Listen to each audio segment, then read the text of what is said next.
I call the meeting of the Environment and Natural Resources Finance and Policy Committee to order. A quorum is present. Representative Scraba, have you looked at the minutes? I have. Do you move them? I so move. Representative Scraba moves the minutes for February 22nd, 2023. All those in favor say aye. Aye. Opposed say no. Ayes have it. The motion prevails. The minutes are adopted. We have one bill on the calendar today. Representative Edelson's House File 1335, Water Pollution Notification Requirements. Representative Edelson, would you like to move that House File 1335 be re-referred to the General Register? That is my motion, Mr. Chair. Representative Edelson, to the bill. Thank you, Mr. Chair and members. House File 1335 ensures that when wastewater operators release untreated or partially treated wastewater into a community, that the impacted communities are promptly notified. The bill before you states that when this release happens, whether it's a public or a privately owned facility, that the following must happen. There's the notice to the impacted public and to any downstream drinking water facilities that may be impacted by the discharge. Notice to the public would be made using the most efficient communication system available to by the facility owner, such as in person, telephone, call, radio, social media, web page, or another expedited form. In addition, signage must be posted at all the impacted public use areas within. The bill ensures that the community is notified about a date and time of release, when that occurred, the description of the material that was released, a warning to the potential public about the health risks. After speaking with the MPCA, I was, you think about this and you're like, well then what's going to happen? What are we doing to manage this so it doesn't happen as often? It looks like they have a $173 million resilient community grants that are being requested to deal with the more frequent and larger rain events. And so I have MPCA here to talk a little bit more about their plan. Welcome. Introduce yourself for the record. Yes, thank you. Good afternoon, Mr. Chair and committee members. My name is Dana Vanderbosch, and I'm the Assistant Commissioner for Water Policy and Agriculture here at the MPCA. Thank you for the opportunity to testify today on House File 1335. This is one of the MPCA's policy bills for 2023, and MPCA is supportive of the bill as introduced. This bill will require municipalities to notify the public and downstream drinking water facilities when untreated or partially treated wastewater is released. And in recognition of the fact that each situation and each community is different, the bill does provide some flexibilities in the way the information can be conveyed, but it also requires that the notification must be performed using the most efficient method available. The bill also requires the posting of signage if the overflow impacts a public use area, such as a park, a recreation area, or a waterfront. Current rules require facilities to report releases to the Minnesota State Duty Officer, but they do not require notification to downstream drinking water facilities or to the public. Now, the causes of these releases can range from overflows due to clogged sewer mains to major releases caused by heavy rains that overwhelm wastewater treatment collection systems and cause untreated wastewater to flow to Minnesota's lakes, streams, public spaces, and private properties each year. Between 2010 and 2021, an average of 200 such releases per year were reported. About 75% of these types of situations are due to wet weather. When these releases occur, they can carry bacteria and other harmful substances that pose a threat to human health. So it's really critical that the downstream communities and the public are made aware of these situations when they happen. The proposed bill language is similar to Wisconsin's statutory requirement, and it was developed in coordination with municipal wastewater stakeholders, including representatives from the League of Minnesota Cities, the Coalition of Greater Minnesota Cities, Minnesota Environmental Science and Economic Review Board, the Met Council, Minnesota Rural Waters, Minnesota Municipal Utilities Association, Minnesota Small Cities, and the Public Facilities Authority. Thank you, Mr. Chair and members, for the opportunity to testify. And we feel that this bill is really an example of good government practice. It really has no cost to the state, low cost to others, and yet it will result in better protection for Minnesotans. Thank you. Craig Johnson, League of Minnesota Cities.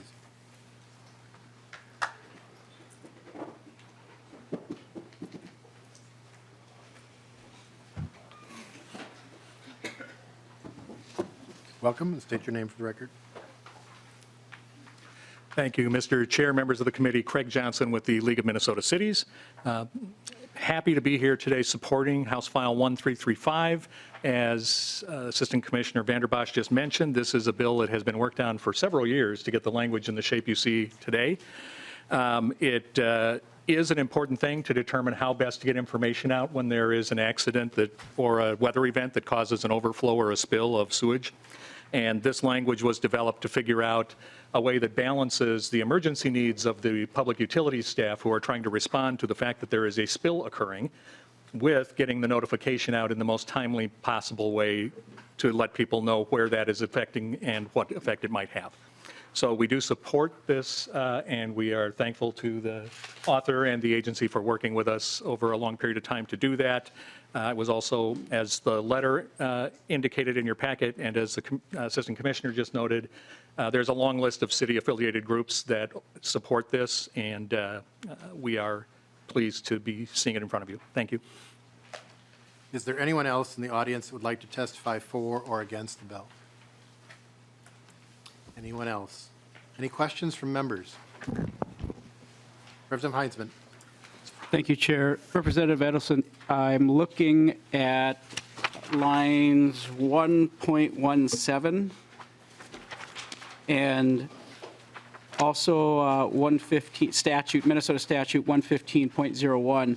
Just wanting to confirm who this language would specifically apply to when we're talking about privately owned domestic sewer systems. I just want to make sure that we understand exactly who is being affected by this.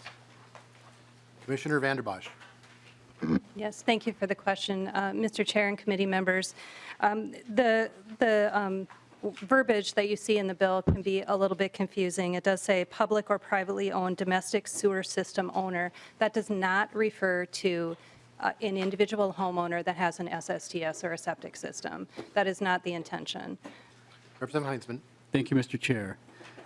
So to further kind of get at this, there's lots of places around Minnesota where groups of individuals, say, for example, around a lake that has an output, get together and build a large system together that's owned by the association or fill in the blank.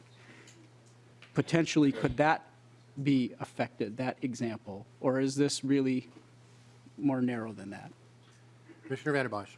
Mr. Chair, Representative, we would refer to the definition that's in statute for a sewer system, and what that says is any place that has pipelines or conduits, pumping stations or force mains, and all other constructions, devices, and appliance appurtenance thereto. So there is a specific definition that is in state statute, and it would include things such as, it would include things such as mobile home parks and housing developments that are hooked up to a municipal wastewater system. So there are those types of privately owned systems that have collection systems that would be included in the notification requirements here. But specifically whether they would include the kinds of systems that you're referring to, I'm not sure. I think we would have to see some examples of the kinds of systems that you're talking about, and we would have to, bring them back to the agency and kind of compare them against the state statute. Representative Heinzman. Thank you, Chair. Yeah, the part of this maybe that would resolve this somewhat, at least the clarification would be if it is working in a system that discharges into a municipal, okay, then my concern might be somewhat less. But if we're talking about a system that uses these components, because I went back and read some of this devices, appliances, and industrial waste, some of the piping and pumping components.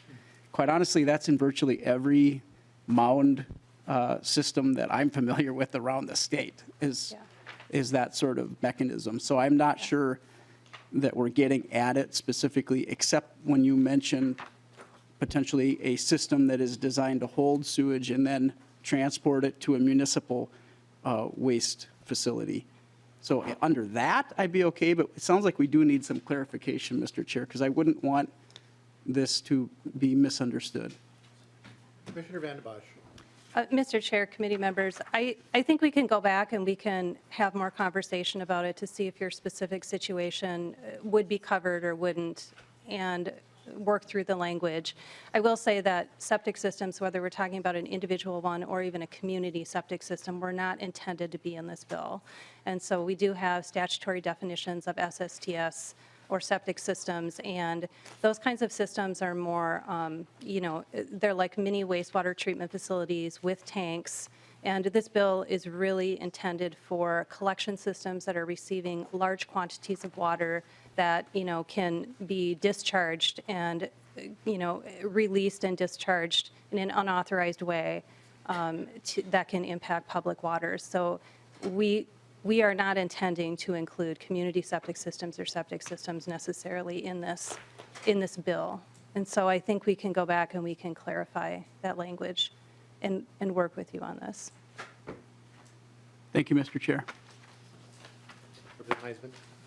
Yeah, I think that the bottom line here is that no matter if we're talking about a failing septic system that is fully encapsulated within itself, or if we're talking about a septic system that is municipal in the way it handles these materials, we're all working towards making sure that those systems are functioning Right. exactly how they're intended. And if there is a case of a spill, notification would be, I think, a good idea. That makes obvious sense. It's just trying to make sure that the language is targeted towards the desired impact here. And if there's another bill that needed to be considered, then we'd talk about that. But a clarification here, I think, would make sense. Are there any other questions?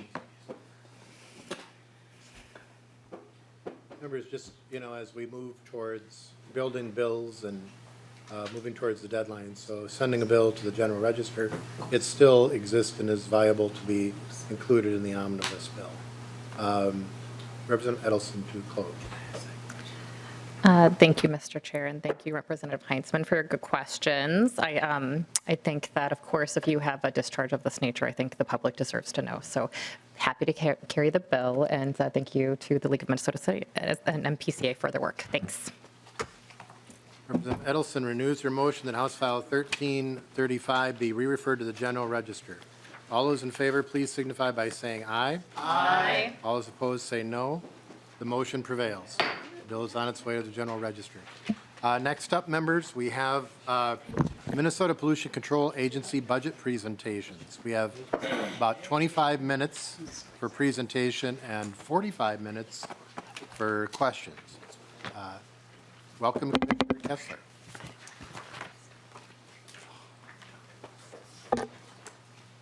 Good afternoon, Mr. Chair, members of the committee. Thanks for having me. I'm Katrina Kessler. I'm the Commissioner of the Minnesota Pollution Control Agency. With me at the desk today is MPCA Government Relations Director Tom Johnson. Also here today, we have members of our leadership team, which includes myself and Deputy Commissioner Peter Tester, as well as 3 assistant commissioners. You just heard from Assistant Commissioner Van der Bosch. Also in the room are Assistant Commissioner Frank Kolash, who leads the agency's work on climate and air policy, as well as Assistant Commissioner Kirk Kadelka, who oversees our land policy and strategic initiatives. We also have members here from our fiscal team, so we're happy to answer questions that people may have as we go through this. And these are people that hopefully you will become familiar with if you haven't already as the session moves on.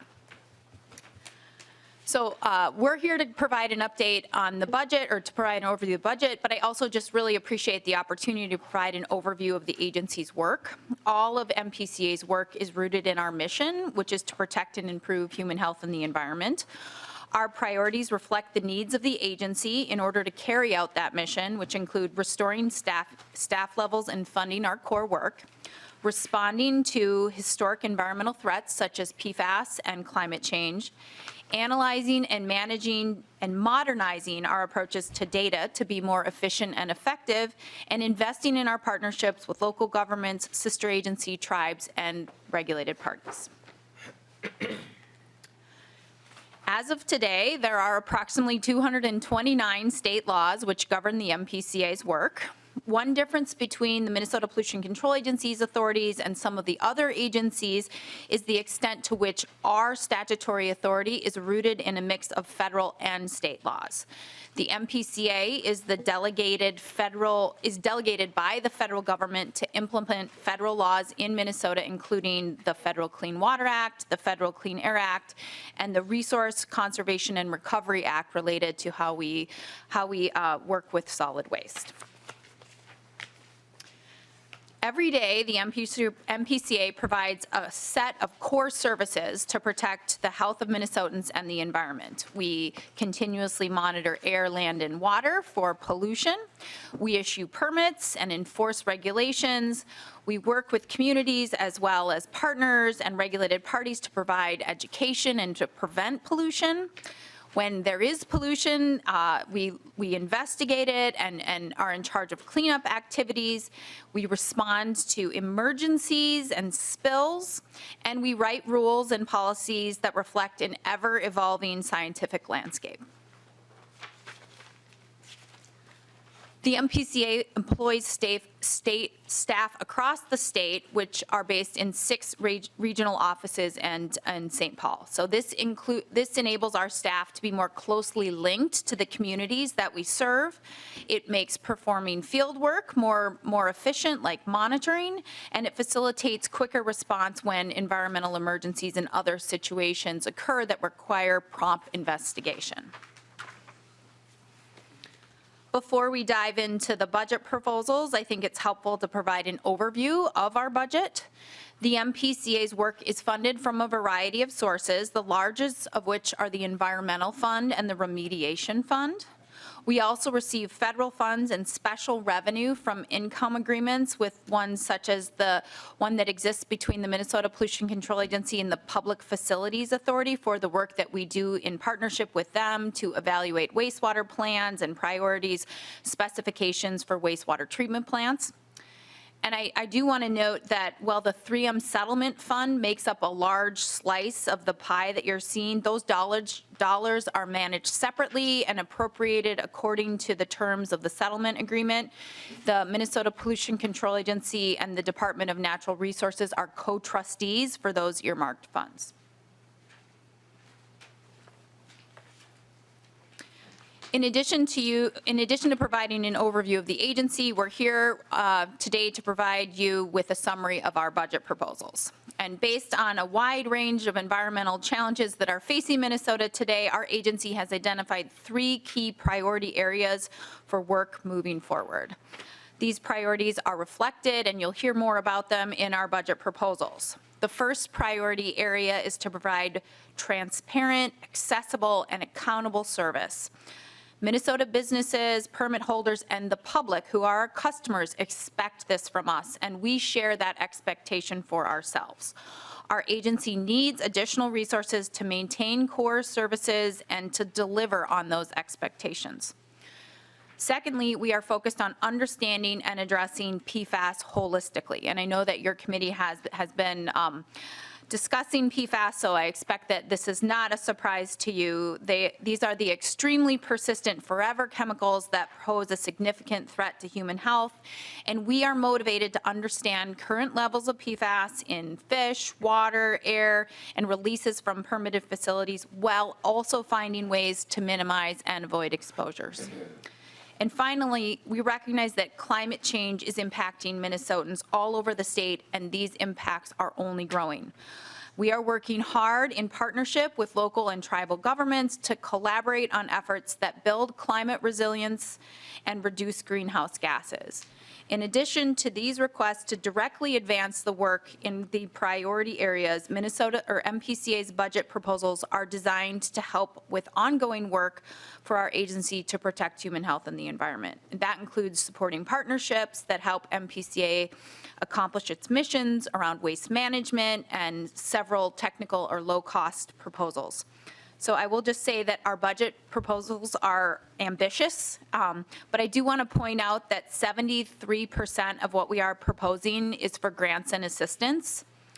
And this focus recognizes the vital role that communities, businesses, and local partners play in accomplishing the goals that we share around protecting human health and the environment.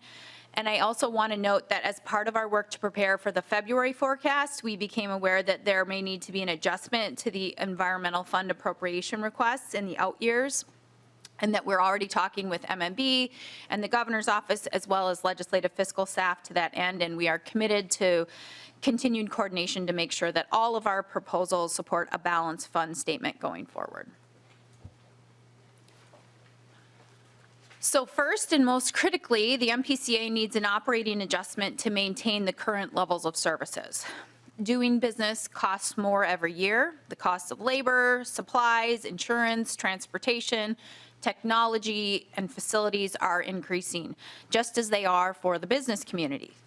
At the same time, the MPCA is being asked to provide more support as part of our regulatory work. For example, expediting permit issuances, providing more technical assistance to businesses and local units of government, more tailored approaches to permitting, and help navigating the permit process and the funding opportunities that we know are only growing as we take advantage of some of the federal funds. The agency has already absorbed many increased costs and that other government entities and businesses are facing, and we cannot continue to do so without either reducing and delaying services that we are obligated to provide under the state and federal laws. The funding we are asking for will help us fill vacancies as well as cover existing employee salaries. And at this point, our base budget does not support the existing positions required to complete our statutorily mandated work. So as you can see here, the funding requested spans several funding sources that pay for the MPCA's work. Again, the largest portion is from the environmental fund, since this makes up the largest portion of our budget. Because little of our base budget comes from the general fund, the impact to the general fund is modest. As part of our priority to deliver accessible services, we are also asking for funds to stabilize existing services within our water programs, which will reduce reliance on water fees to support this crucial area of program work. More than 2,900 lakes, rivers, and streams in Minnesota are contaminated with more than 6,100 impairments, including high levels of bacteria, unhealthy conditions for fish and bugs, and sediments in the water. And last year, as part of our impaired waters work, we found waters in greater Minnesota having too much PFAS for the first time. And sadly, we know that the number of waters impacted by PFAS will likely grow as our monitoring efforts continue. To manage improved water quality, the agency issues and oversees 28,000 permits across 20,000 and more sites, and all of this work with 194 FTEs. The work we do to protect and improve water quality, things like permitting, compliance and enforcement, technical assistance, outreach, and training is partially funded by fees. I mentioned that. However, the water quality fees that we are authorized in rule to charge have not kept pace with the increased number of permittees and associated cost. To address this imbalance, we had previously proposed a rulemaking to revise our water permit fee structure to more accurately reflect costs. And in discussions with stakeholders and permit holders, as part of that rulemaking, it was suggested numerous times that instead of raising water permit fees, the MPCA should request additional funds from the general fund. So this proposal offsets a portion, but not all, of the necessary revenues that would have been collected by the fees that we had proposed previously as part of rulemaking. In order to deliver the services that are being asked of us in a transparent, accountable manner, we also need more staffing to meet the obligations under federal and state law. On the next slide, I will describe the resources that we feel are needed to meet the environmental challenges and regulatory expectations of today. And while we don't have time to dig into each of these appropriation requests, I want to highlight a few examples that illustrate the urgency for core agency staffing under these categories. The Hazardous Waste and Solid Waste Program staffing proposal provides funding that addresses significant understaffing in these critical programs in the hazardous waste areas. Currently, 18 counties do not have staff assigned to them, meaning that complaints and inspections are picked up by staff in other parts of the state, and this greatly increases the response time for citizen complaints, our response to duty officer reports, emergency and disaster response, and questions from regulated parties. Another example is the Industrial Stormwater and Subsurface Treatment System Program staffing proposal. Currently, MPCA has 2.5 FTEs responsible for more than 4,000 permittees across the state. As a result, we are not able to meet EPA's expectations for inspection frequency, and we need more funding for more staff to do this work successfully. And finally, the example I want to highlight, the emergency readiness response staffing level proposal will make sure that we are prepared for emergency. And unfortunately, we've all seen in the news in recent weeks the importance of having adequate emergency preparedness plans and staff in place to protect human health and the environment. A portion of the funding ensures railroad operators and first responders are prepared to respond to chemical spills and other environmental emergencies. Funding for the only position dedicated to railroad emergency preparedness that the agency has will run out at the close of fiscal year 23. The last budget category aimed at advancing our priority for delivering accessible and transparent services is modernizing our data collection and reporting systems. We are only as strong as our ability to make data-driven, defensible decisions. For that reason, we are asking for additional funding to focus on high-quality data analysis and modernizing our systems. These resources will help us ensure that our decisions are based on the best science and that the systems we use work for regulated parties and users and partners and are reliable and efficient and user-friendly. We have 3 proposals within this area, and in the interest of time, I'm just going to focus on one. The environmental automation modernization proposal continues our work to update data collection systems, improve our online services, and replace outdated IT applications. In 2023, regulated parties, communities, citizens, and stakeholders expect that environmental data are available and reliable, and that those data and the documents are electronic and not paper. And this appropriation helps us meet those expectations. The second key priority area is addressing PFAS, which, as you know, pose a threat to safe drinking water, fishable and swimmable lakes, and our environment as a whole. As our understanding of the scope of PFAS contamination continues to grow, this bucket of work is increasingly important priority for all of us.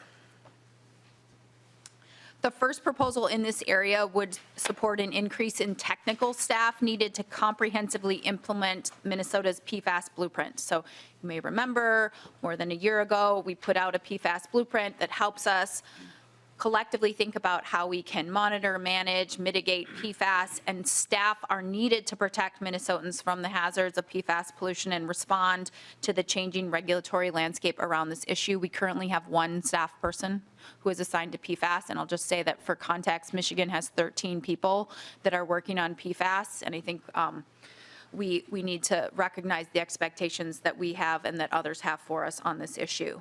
The second proposal, PFAS source reduction grants, acknowledge that businesses and local governments are key partners in Minnesota's fight against PFAS contamination. This proposal will provide funding for public and private entities to identify sources of PFAS pollution and develop prevention and reduction initiatives. The final proposal, the Drinking Water Protection and PFAS Response Proposal, will help communities as EPA rolls out its expected PFAS drinking water standards in the coming weeks. We know that there are many public drinking water systems in Minnesota that are expected to have PFAS levels above those that EPA is likely to propose as regulatory standards, and funds will be necessary to ensure that safe drinking water is available across the state.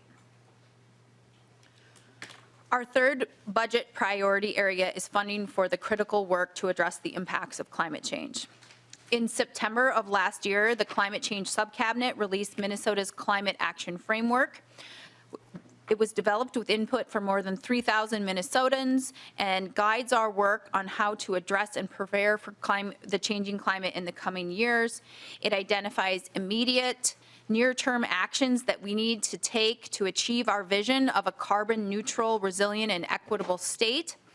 And the climate change budget proposals in the administration's budget were specifically selected to advance the goals within the Climate Action Framework, and that includes budget proposals from 11 different agencies that are being held or heard in a number of committees, and today we will focus on a subset of those that are being proposed by the MPCA. In the interest of time, I want to highlight 3 proposals in this budget area that advance our agency's climate work. The first is the Green Step Cities proposal. This is a very popular program that helps cities plan and implement climate smart projects. Green Step Cities started with 15 cities and 1 FTE, and the program has grown to 143 cities and 4 tribal nations across the state, but continues to operate with 1 FTE. This proposal will allow the Green Step Cities program to meet the growing demand and reach other jurisdictions such as more tribal nations, schools, counties, and townships. The Resilient Communities Grants and Technical Assistance proposal will prepare our communities for climate change by expanding grant opportunities for local and tribal governments to plan and implement projects that they prioritize for impacts that they are uniquely experiencing. I personally have heard from local government, public works leaders, tribal leaders across the state that additional funding is critical to support them as they struggle with increasingly severe weather events and a need to build resilience. And finally, our waste reduction grant and loans proposal expands funding for existing programs and provides opportunities for development of new waste prevention, reuse, recycling, and composting programs. Healthy recycling markets divert materials from waste streams, supply materials for manufacturing, and result in increased job and economic activity across the state. We know that recycling also reduces greenhouse gas emissions from our waste sector. As I mentioned earlier, in addition to the proposals that support our administration's 3 key priorities of delivering accessible, transparent, accountable services, addressing PFAS, and preparing for climate change, we also have budget proposals that support our agency in other ways. First among these proposals is supporting strong partnerships. As I've talked about, partnerships are critical to us achieving our mission. Without local partners across the state, achieving our core agency work would not be possible. Partners are especially key in our regulatory efforts and compliance for a variety of industries, and fostering strong partnerships in form of technical assistance grants and pass-through funds are crucial to the advancement of this work. There are several priorities in this area that I want to highlight for the committee. One key example is our partnership with counties, which manage the upkeep of small feedlots and septic systems around the state. The County Feedlot and Subsurface Treatment System Program proposal increases the financial support for county feedlot and county SSTS programs to ensure our partners are properly funded to maintain safe feedlots and septic systems in Minnesota. 50 counties oversee the environmental compliance for 18,000 registered feedlots in the state, and counties also oversee the regulation of 630,000 septic systems in Minnesota. It is important to the MPCA and to the state that we recognize the value that these local partners are providing. I also want to recognize that working closely with communities that are being impacted by pollution is crucial for succeeding in our core work and achieving our agency's vision. The cumulative impacts proposal would implement a new law and initiate rulemaking to consider community feedback, including cumulative impacts, and include cumulative impacts in the agency's permitting decisions. This proposal includes funding to hire 1 FTE to develop a cumulative impacts framework and to lead the program development. The MPCA is committed to furthering our cumulative impacts efforts, particularly in areas where communities of color and low-income residents live and are more impacted by pollution, and I want to thank Representative Lee for working with us on the development of this proposal. The next proposal is one that I'm especially passionate about because it is a need that was raised in our tribal consultations. The technical assistance contractor for tribal governments funding would provide support to advance climate action with tribal partners, specifically supporting them to take full advantage of the federal funding opportunities by setting up a third-party assistance fund for them to be able to help apply and manage grants. Tribal governments and indigenous people are key partners in the state's work to improve and protect the environment and preparing for climate change by reducing emissions and growing green jobs and growing resilience. Finally, the technical assistance for environmental review proposal provides funds for the Environmental Quality Board to facilitate the development of a Minnesota-based greenhouse gas emissions calculator to consistently include climate change information on the environmental assessment worksheet form. Another opportunity to leverage partnerships is to support Minnesota's businesses, local governments, and communities. Protecting human health and the environment and supporting a thriving economy are not mutually exclusive. Rather, access to clean air, clean land, and clean water is part of what makes Minnesota an attractive place to do business, attend college, continue to live here, choose to raise a family, start a business. The next bucket of proposal is aimed at empowering businesses to be excellent stewards of the environment while creating economic opportunities across the state. Again, we don't have time to go through every single one, but overall you'll see that we have 3 goals in this area: removing barriers that stand in the way of good environmental outcomes, incentivizing facilities that want to go above and beyond regulatory requirements, and doubling down on our investment in the future of our workforce by creating career pathways for young people, including fostering a workforce that represents the diverse range of communities across the state. One example is accelerating pollution prevention at small businesses. We know that small businesses face unique challenges in terms of complying with federal and state environmental laws and regulations. This proposal seeks additional funds for small businesses for the Small Business Environmental Improvement Loan Program, which will provide more small businesses access to capital who want to reduce pollution. Another example I want to highlight is the Innovative Solutions for Managing Pollutants proposal, which addresses pressing challenges facing Minnesota's taconite facilities with discharges to the environment that provides funds in 2 specific ways. First, financial assistance to taconite facilities to accelerate application or improvement of environmental process and specific treatment technologies. And secondly, providing financial support to the Natural Resources Research Institute, or NRRI, to find innovative, cost-effective technologies for water discharges to meet both the needs of the environment, businesses, and local governments. So we're nearing the end of the presentation, and I just want to discuss a few more proposals. First, related to waste management. Waste management is not necessarily the most glamorous topic, but it is a huge element that every community has to deal with, and an opportunity to think about waste as a resource and an economic driver. Nearly 2/3 of waste that ends up in landfills and waste-to-energy facilities could have been reused, recycled, or composted. And together, we can reduce waste in Minnesota while creating jobs and revenue for local governments and individuals. Extending a product's useful life has a much greater impact than recycling or composting the product. The Greater Minnesota Recycling and Composting Grant Program has been successful in growing recycling and composting capacity across Greater Minnesota, and this proposal would allow us to include waste reduction and reuse programs in this grant program.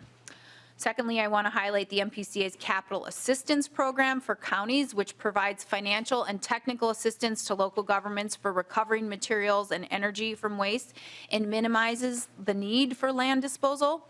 The update to the Capital Assistance Program would provide an increase in the grant award, allowing counties to receive up to $5 million per project and allow waste prevention and reduction projects to receive funding. Finally, I want to talk a little bit about several technical or low-cost items that are included in our proposals. While I won't go into a lot of detail, I do want to say that these proposals reflect good governance, eliminating obsolete report requirements, ensuring stable funding for existing highly successful programs, and updating technical items within our budget to more transparently show how the money is being used. Within this category, we are proposing eliminating or consolidating certain reporting requirements to reduce redundancies and to be a better match with the fiscal calendar. Also within this category is a policy change for a small fiscal impact, but an impact of big health for children. The lead and cadmium in children's projects or products proposal will expand current reporting limits on lead and cadmium to a broader range of products across a wider age range using more protective testing and expanding compliance and enforcement. Lead disrupts neurological development in children and leads to chronic effects such as behavioral issues and lower IQ. Finally, we have other items where there's modest offset in costs by revenue, where technical changes are needed to realign funding to match organizational structure. And our team is happy to discuss any of these or any of the proposals with members of the committee now or at another time. So, Mr. Chair, thanks again for the opportunity to testify, and I'm happy to stand for questions about any of these items. And then if I don't have the answers, we have others who can help. Members, any questions? Representative Scraba. Thank you, Mr. Chair. I have several. Thank you. Will any of these proposals result in permits and environmental reviews being done faster? Commissioner. Mr. Chair and members, thank you for the question. I think as highlighted, one of the goals, one of the highest priorities we have is efficient, transparent, accountable services. And I am very aware of the desire of people across the state to not only understand what the regulatory process is and why the regulatory process is, but for the agency to move expeditiously through the regulatory process. And the short answer is we are asking for more staff and resources so that we can move faster and be more efficient. All right. Representative Scraba. Thank you, Mr. Chair. Also, on the MPCA base budget, on this page, it would be page 7. You have a environmental fund, 179.9 million.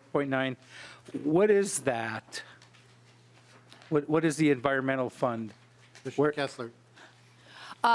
Mr. Chair and members, so the environmental fund comes from, and I'm going to look at Government Relations Director Johnson to help me, but this is solid waste, yeah, fees and money, and money that comes in through penalties. Representative Scraba. All right, thank you, thank you. I also, since I got the floor, I'm just going to go. You made a comment about the emergency railroad service being one person, is that right? My district has an oil train that goes through it too much. I wish it didn't go there because our land isn't meant to deal with oil. Out in North Dakota, they can deal with oil, you know, but so how do we get, what are you proposing for more of that? Commissioner Kessler. Chair Hansen and members, so thank you for the question. As noted in the news out of Ohio, I mean, nobody wants emergencies to occur. Nobody wants to have spills or rail issues and derailments. And I think that has heightened our awareness to raise awareness of the need to have a robust emergency response system in place. We do have more than one person at the agency who helps respond to emergency, but we have one person who is devoted specifically to rail emergency preparedness. And that position's funding does run out at the end of this year. Representative Scraba. And how do you propose to fill it or add to it? Commissioner Kessler. Chair Hansen and member, I will say that we are proposing to add funding to continue that as well as maintain the emergency readiness at the agency. And I'll ask Government Relations Director Johnson to add anything else. Director Johnson.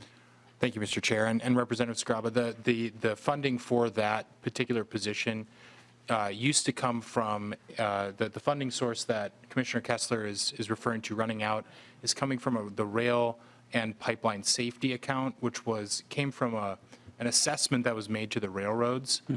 That was sunset then in 2017, and the funding now runs out in 2023. So we're just moving that position into the environmental fund instead of that account, from that account. So, Representative Scrabba. thank you, Mr. Chair.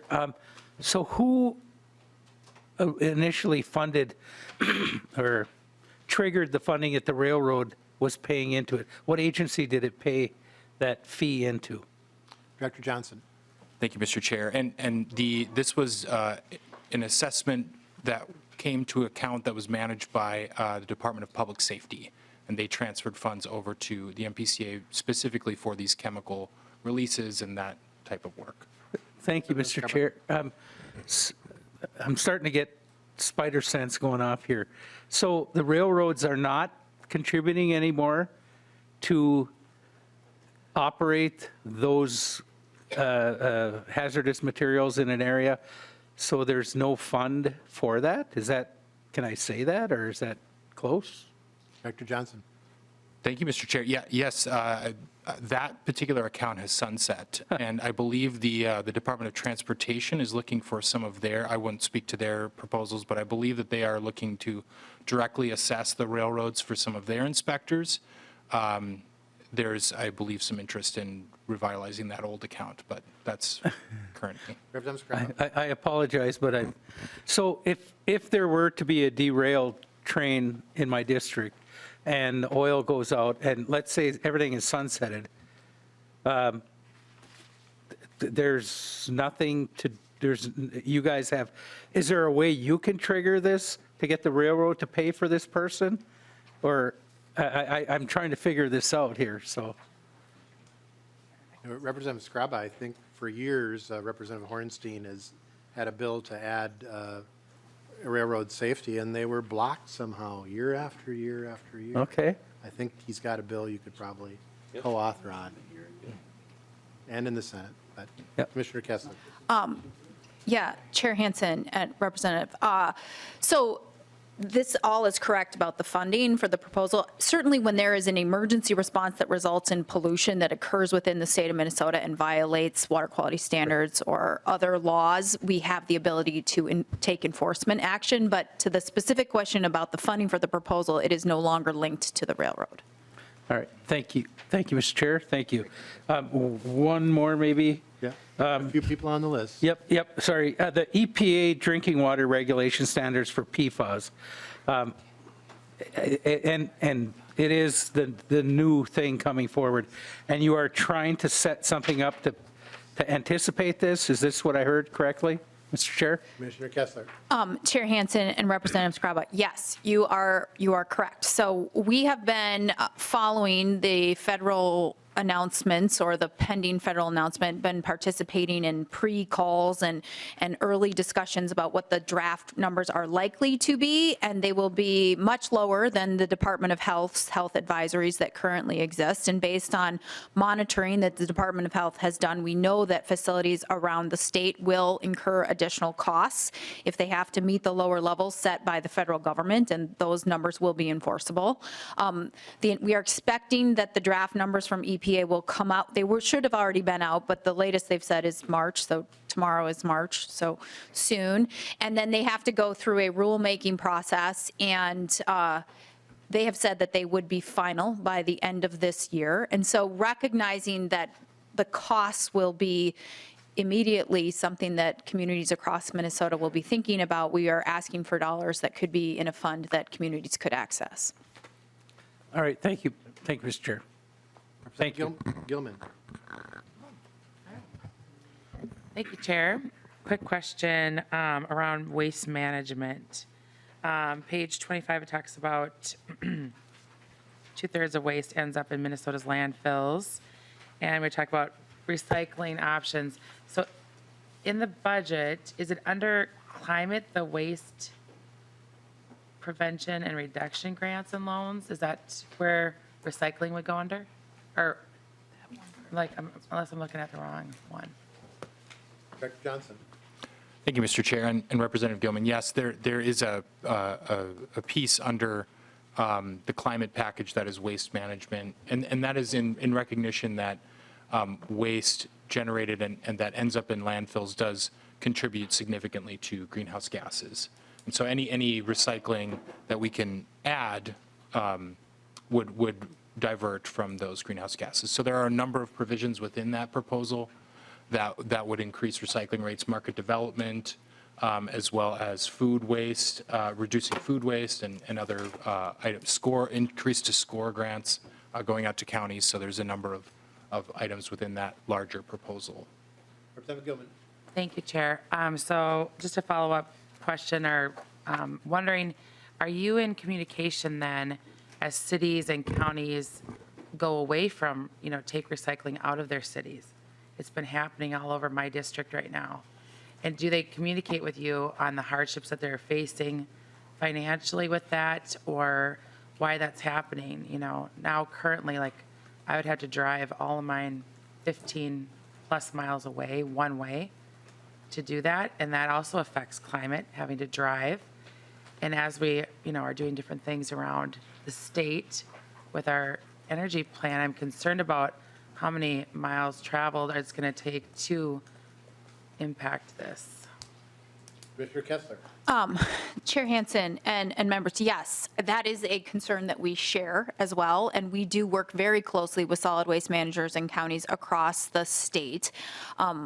Part of the proposal that Director Johnson talked about is aimed at recycling markets. We are frequently talking to people about what else could be helpful. The capital assistance program also can be used to increase recycling markets. So raising the amount available to counties is something that we've heard could be helpful to that end. But you're right, this is all tied together. Director Johnson talked about waste ending up in landfills. Methane is a 4 times more powerful greenhouse gas than carbon. So, having more garbage that you have to drive in your car is not the direction we want to be moving. And just one Representative Gilman. last piece. Thank you, Chair. Are they following up with you on why they're shutting down? Like, why are they stopping these? Like, that's what I'm trying to understand, is why are these things happening? Commissioner Kessler. Yeah, Chair Hansen. And so Kirk, Assistant Commissioner Kudelka is the one who is most frequently in these types of conversations. So I will let him speak directly to that, and then you're not hearing me paraphrase what I appreciate what it. he Thank you. might I just want say. to get back Yeah. to my district. Yeah, thanks. Commissioner Kudelka. Chair and committee members, for the record, my name is Kirk Kudelka. I'm Assistant Commissioner, and I work on land issues. As the Commissioner has mentioned, it's really the markets. When a public entity collects them or a private entity, they need to be able to sell it someplace. And just right now, the prices are down, and so the governor's bill pumps in $5 million for market development. And what we're looking to do is have companies, for instance, turn that glass into something. Glass is a low value right now to go out in the market. So we're investing in companies that will buy the glass from the local governments so that they can turn it into new products. That right now is the disconnect. Many cities or private entities are having a problem selling the stuff they collect at the curb to someplace else, so they then discontinue collecting it because it's a loss to them. We're trying to increase that value to them. Thank you. Representative Lee and then Representative Schultz. Thank you, Mr. Chair, and Commissioner, thank you all for providing this overview. So I want to focus in on the drinking water protection and PFAS response. You're requesting $25 million for this, and so can you walk us through the Superfund program, and if we don't find a responsible party, what happens then? Commissioner Kudelka. Yeah. Commissioner. Yeah, I'll just say, Chair Hansen and Representative Lee, so to the 25 million, that is the immediate response that I think we're hoping to make available to communities who will have to install treatment. But I think the question that you're asking is, but then who pays? And if there is the opportunity to follow up and look for sources, and if you can't identify a source, or if you can identify a source, what are the regulatory hooks? And I will let Assistant Commissioner Kudelka speak to that. Commissioner Kudelka. Mr. Chair and committee members, in terms of our Superfund program, we'll work with the Department of Health. What usually happens is they'll let us know that a drinking water facility has numbers over and exceeds. That'll kick in our Superfund program to look and find the source and be able to find a responsible party, if there's one. Unfortunately, in many cases, there's not a responsible party that's viable. Either they're long gone or they don't have the resources to be able to do that. In that situation, the state comes forward and what we call fund finance sites, and then we help those local governments. Otherwise, it would be those residents of those cities who had no role in that contaminated drinking water covering the cost. And so whether it's through this program or others, we would help cover those costs. In addition, finding those RPs, the responsible parties, many times could take years. Cities need to provide safe drinking water beforehand. So oftentimes what will happen is the state will come in, help fund that, then we'll take care of the paperwork and administrative process behind it later to find the responsible party and then cost recover that to pay back the state, the initial outlay. Our effort is to have as least amount of impact on those communities that are going through a pretty concerning time for their residents. Representative Lee. Thank you, Mr. Chair. And then, Commissioner, in the details of the report on page 80, I think one of the concluding remarks you said, in the future, additional funds will be required to assist public water suppliers. Otherwise, they and their residents will be required to cover the larger construction costs of the treatment facilities. And so can you give us an idea of how much in the future you will be requesting from the state? And are you looking at other alternative funding solutions so that we're not coming back to the taxpayer of Minnesota to fund these projects to treat issues that are not created by us, but from for-profit entities? Commissioner Kessler. Yeah, Chair Hansen and Representative Lee, thanks for the question. And I think we are looking at all options because the crisis, the impending costs are significant such that they will touch everyone. And so this is just the beginning. I will say that next week I will be in Washington, D.C., and I'm going to speak to the congressional representatives from both parties in Minnesota to talk about whether or not there's opportunities at the federal level to bringing money to this. And then certainly we have experience in the East Metro where we knew that there was a specific culprit, and we did take enforcement action to recover funds that can be used for those communities. Unfortunately, that pot of money, the 3M settlement, is only available to the communities within that defined area. So there's large portions of the state who do not have that type of money sitting there, and that we need to be thinking together about all options to help meet that need. Representative Lee. Thank you, Mr. Chair. So last follow-up then, Commissioner, are we going to see any proposed solution this session on how could we find alternative sources to funding for these potential construction projects, or next session, or how long do you think before we could find an alternative funding source to address this impending issue? Commissioner Kessler. Chair Hansen and Representative Lee, I think we are working hard to support this proposal and to talk to the federal government, and we are open to talking to anybody else who has ideas on how we can be prepared, whether that's later this session or next session. Representative Schultz. Thank you, Mr. Chair and Commissioner. A little bit more broad question for you as it relates to the presentation and to the governor's budget. Are there any new fees in the budget, or are there any increases in the existing fees found here? I'm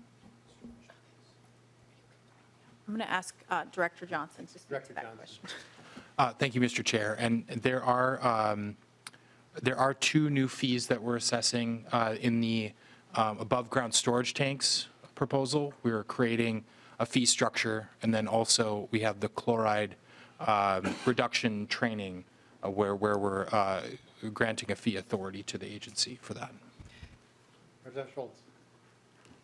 Did you want to finish? Chair Hansen and Representative Schultz, I will just add, and just to reiterate, that we are not asking for a fee on the water permits. That was a proposal that we had thought about moving through rulemaking, but based on responses, we are asking for general fund dollars instead of that. Okay, very good. Thank you. How about to the second question? Are there any increases in existing fees? Director Johnson. Thank you, Mr. Chair. There's also the air appropriations increase. So that is not, that is a federally mandated program where we are required to cover the costs of implementing our air program. So the appropriation changes as the work increases, and then the fee increases to hit the appropriation. Thank you, Mr. Chair, and to the Commissioner. So thinking then a little bit more, and I think we've gotten to a good place talking about both water and air permits and those things. Do we see right now, is there a backlog in current water and air permits? And if so, do you want to care to expound on that? Commissioner Kessler. Yeah, Chair Hansen and Representatives, we have large backlogs in all of our permitting programs. And the operating increase and the increases in staff that we're asking for are to be more efficient in the processing of applications and to have a smaller backlog in all of those areas. I mean, EPA has goals for us having backlogs, and in some programs, our backlogs are higher than the goals that they have for us. Representative Schultz. Thank you, Mr. Chair and Commissioner. So thinking along those lines, and the 1.4 million asked for here through the environmental fund, will that solve the amount needed to not expedite, but allow these permits to move through the process to gain certainty for our job creators and those seeking to make investments in our state? Commissioner Kessler. Chair Hansen and Representative Schultz, I'll say the package as a whole is designed to be efficient and move expeditiously through the process. And I appreciate the word certainty, and that's a word that we hear frequently. And when we talk to project proposers, I like to talk about how the why we have the process we have in Minnesota. And a lot of times project proposers appreciate the fact that we have these steps that are defined and that you understand if you do your part, the agency will do their part, and we will move it at the pace that we can control. Certainty is something that we can't always guarantee because there are public processes that are written in to the laws at both the federal and the state level, such that people have the opportunity to weigh in and take due process after the agency is done. So part of our work is making sure that we are producing defensible, data-driven regulatory process and documents that will withstand legal challenge in the event that that occurs. Representative Schultz. Thank you, Mr. Chair and Commissioner. This is helping us understand very well kind of the process for your agency here. So then, as we see this request and an increase to the spending amounts, how will you track those changes, and so that we or the public, so that we can see the outcomes and be accountable? Chair Hansen and Representative Schultz, thank you for the question. Yes, accountability is very important. And I will say that we owe every 2 years a permitting timeliness report to the legislature. We track timeliness and backlogs in all of our programs. And so certainly that will continue, and we will be able to provide whether or not there's been changes in the timeliness of issuance of permits. I will say that the agency on the whole, when the projects are non-controversial, issues permits very quickly. When we have projects that are large or expanded or new or the subject of a lot of attention, it takes a longer amount of time. Representative Schultz. Thank you, Mr. Chair, for just the opportunity. I don't necessarily know that I hold to what you just said, because I hear from plenty of people seeking to invest in our state and create jobs, or simply to run their farming operation, and the responsiveness is of need to improve. And I'll just state that for the record, and hope that your agency can continue to hold yourselves accountable, like we will. Commissioner Kessler. Chair Hansen and Representative Schultz, that is a personal commitment that I am trying to make on behalf of the agency. We are trying to be more efficient, more transparent, more inclusive, and more accountable. So we are happy to talk about any specific facility or any specific proposal with any of you. Representative Fisher. Thank you, Madam. Thank you, Mr. Chair, and to the Commissioner, thank you for being here today. Going to the permit fees, particularly the air permit fees, I didn't hear anything about any request for increasing fees. Are you looking at any opportunity to increase the fees on those that are coming in and applying for permits to allow them to pollute our air? That's what they're coming in. They're coming in to pollute our air. So what are we doing to take a look at that side of things? Commissioner Kessler. So Chair Hansen and Representative Fisher, as Director Johnson said, the the cost to run the Clean Air Act program, which we are delegated to run, says that we have to recoup the amount that it costs us to run it. So there is a proposal that Director Johnson spoke to that would increase the fees associated with air permits that is commensurate with the amount that it costs us to run that program. Representative Fisher. All right, thank you. So I'm a little confused. So we're increasing the fees, but we still need general fund costs to cover the rest of the program? Commissioner Kessler. Chair Hansen and Representative Fisher, so we are not asking for general funds for Okay, thank the you. year, That's why I the just year wanna make sure I'm program. understanding that. Yeah, we have environmental fund requests, but not, and I will let Director Johnson Director speak to more. Johnson. Thank you, Mr. Chair. And yeah, this is one of those systems where the fees go directly into the environmental fund, and then the legislature still has to appropriate that Okay, out. thank you. That's Yeah, where I got confused. Thank you. I've got a couple questions. Mr. Hagermeyer, what's the status of the environmental fund right now? Mr. Chair, don't have the full number in front of me, and the February forecast just came out. Based on the November forecast, it was probably overspent a little bit, if that's what you're going at. So Commissioner Kessler, so how does that work?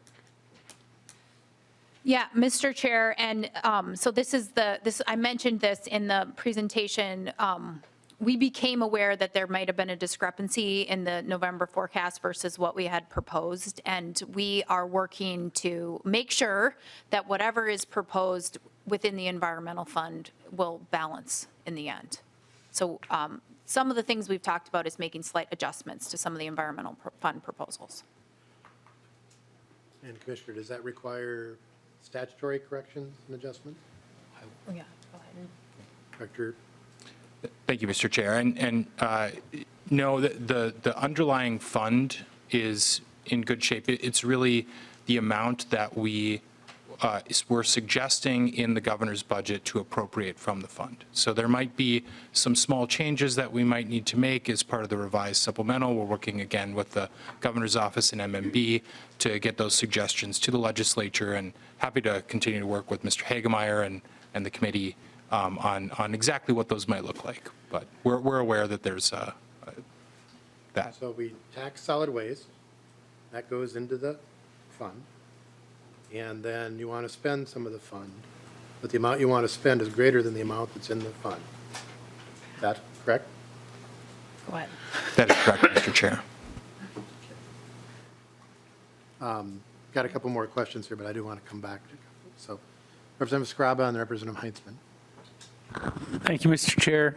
I just want to thank you for supporting the NRRI and how important it is to northeastern Minnesota and all of Minnesota for the work they do.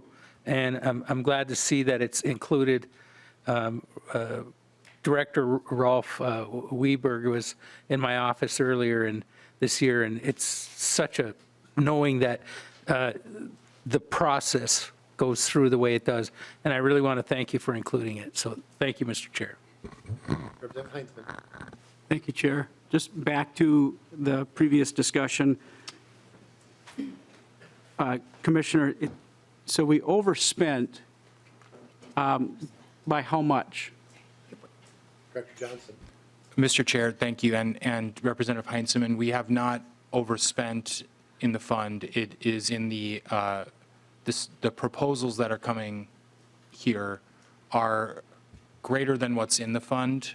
And that was because of just a technical error in our spreadsheets. I mean, it really was not, there's nothing in the underlying fund that's broken or that it's being overspent in any way currently. It's that we're proposing these appropriations that, if all appropriated currently, would be, I don't have the specific number in front of me, but it was, I think, just 6 million over. And we like to keep a balance of at least 5 million in the fund positive. So that would be the underlying concern. Representative Heinzman. Thank you, Chair. The other question I had was just to confirm, because I wasn't able to keep track, maybe I missed it in the presentation, it might have been simpler. What are we looking at in terms of FTEs being hired above where we're currently at. Commissioner Kessler. So Representative Hansen and, or Chair Hansen and Representative Heitzman, so we currently have more than 80 vacancies at the agency, and that leads to backlogs and some of the inefficiencies that I've talked about. And so we are looking for the operating increase to, or the operating adjustment to hire the staff that we had been previously told that we could have as the complement. And then there are existing staff, or above and beyond staff within the programs that highlighted where we have not enough staff or not enough staff to meet the statutory obligations or the expectations. And the number beyond the 80 vacancies is somewhere 40 or 50. Representative Heitzman. Thank you, Chair. Yeah, we can follow up with the exact number. Just to be clear, thank you, Mr. Chair. So we have approximately 80 positions that are currently not filled.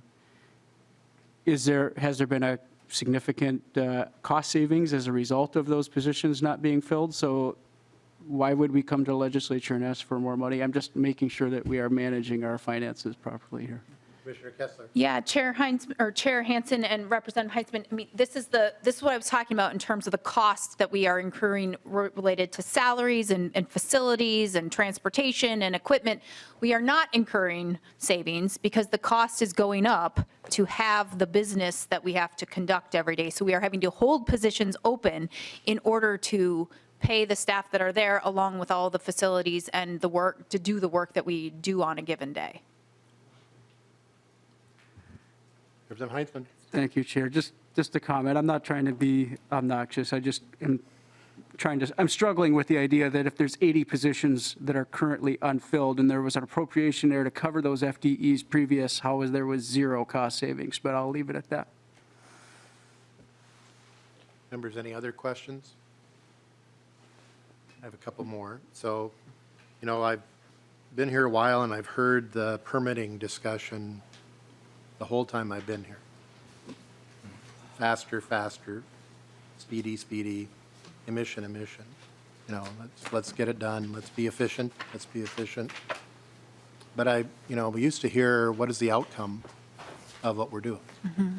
Are we actually cleaning water? Are we actually keeping things clean? Are we actually protecting health and safety, which I think is the mission statement?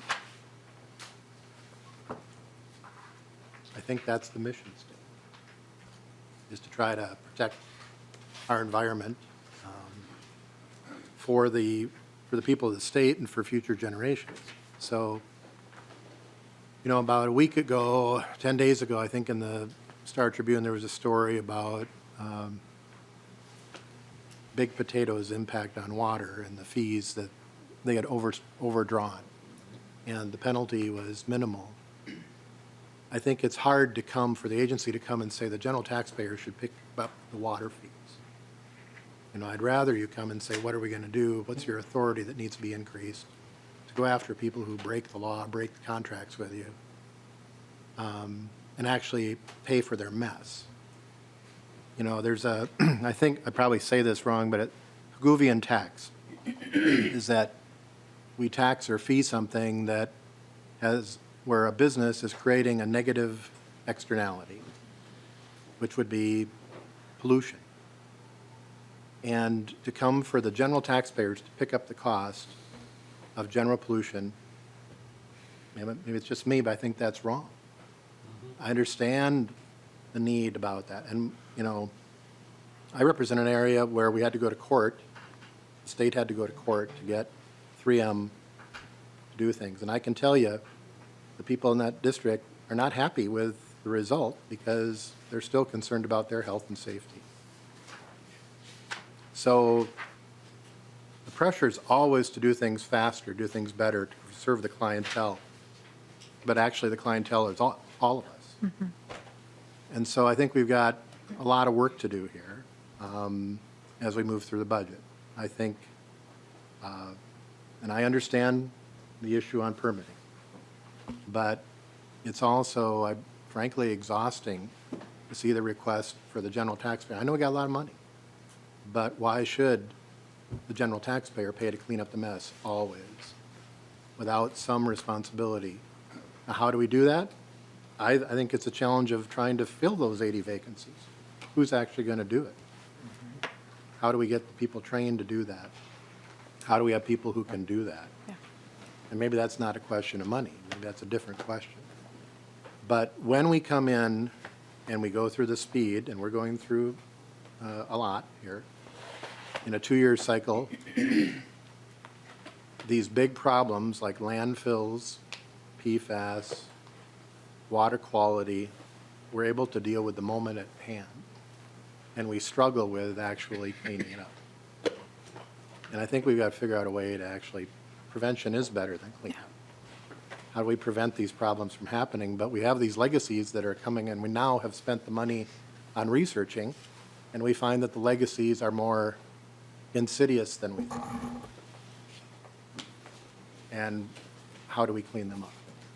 So just giving a different perspective, Commissioner, I don't know if you have any comments or not. Chair Hansen, excellent points, and I'll say 100% agree that prevention is much cheaper and that we would prefer to deal with pollution in a prevention way. The PFAS blueprint is set up such that we would preferentially work on prevention first, and we appreciate the partnership with people here and across the legislature to attack that problem that way. I also very much appreciate your comments about outcomes, and we certainly would be happy to come back and talk about the changes that we are seeing, because we are seeing environmental progress.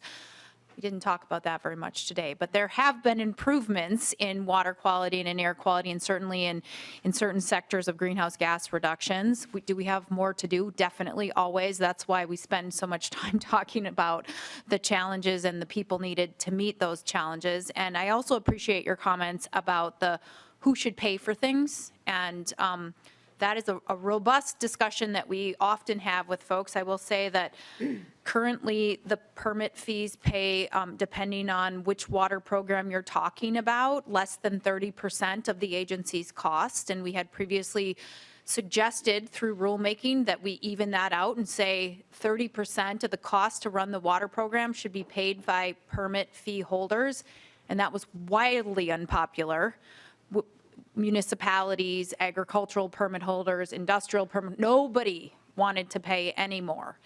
And they look at $17.5 billion and say, this is, sewers provide a public benefit to people across the state, whether or not you live or recreate or visit a portion of the state. Agriculture provides a, permitted agriculture provides a benefit to people across the state, and those are public goods that should be paid for. This is one perspective that we hear, but certainly happy to talk more about who should pay and where that money should come from.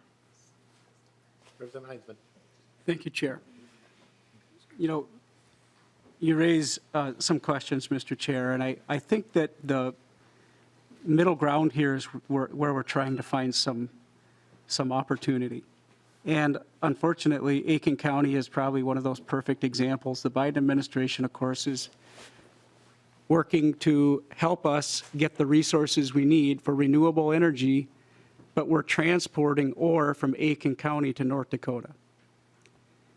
Because the regulatory climate here in Minnesota is so adverse. And we have to be able to have the resources available here in Minnesota, I think, to make sure that those resources are available. And when the FTEs or the individuals at the agency aren't there, we even have the federal government looking to try to come in and resolve that. So I think the takeaway is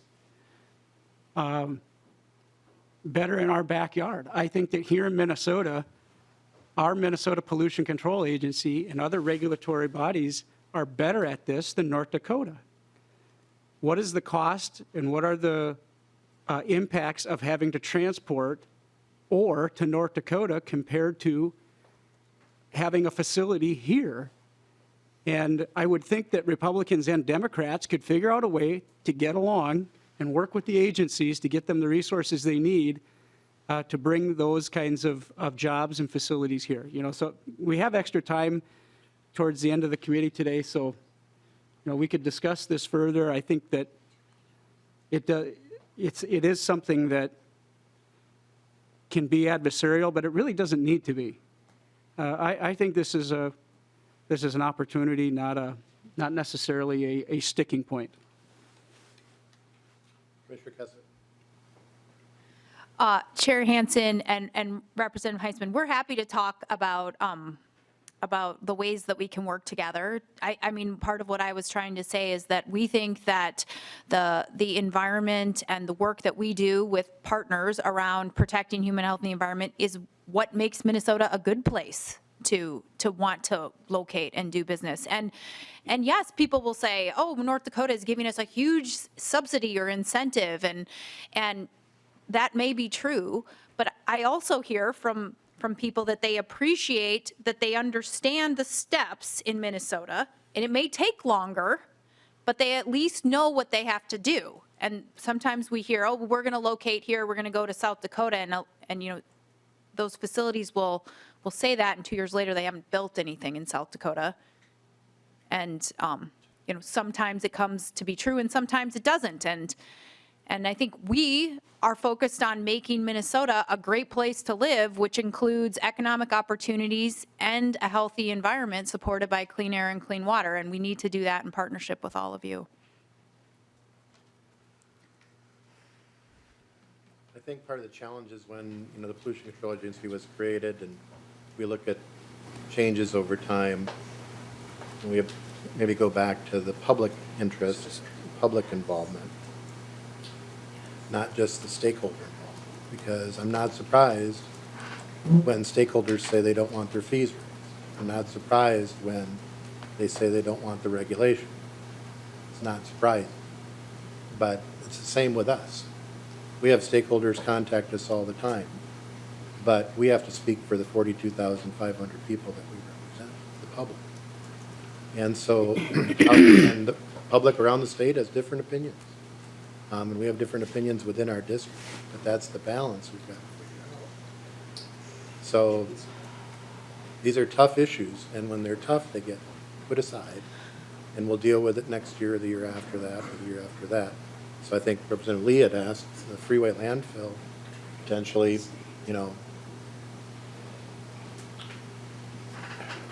how do we deal with that? I mean, how much is that going to cost? When do we deal? It's a long time, and those are tough issues. I don't want another freeway landfill. Don't want another PFAS. Don't want another, lead sinker problem. There's just these issues that now we have better testing. Selenium in the Mississippi River, radium in the water, neonicotinoids in the deer. So, I hope we can try to solve some of these during the next few weeks. But I think it's harder to just deal. The money is seductive. Money is seductive that we can use the money to solve our problems.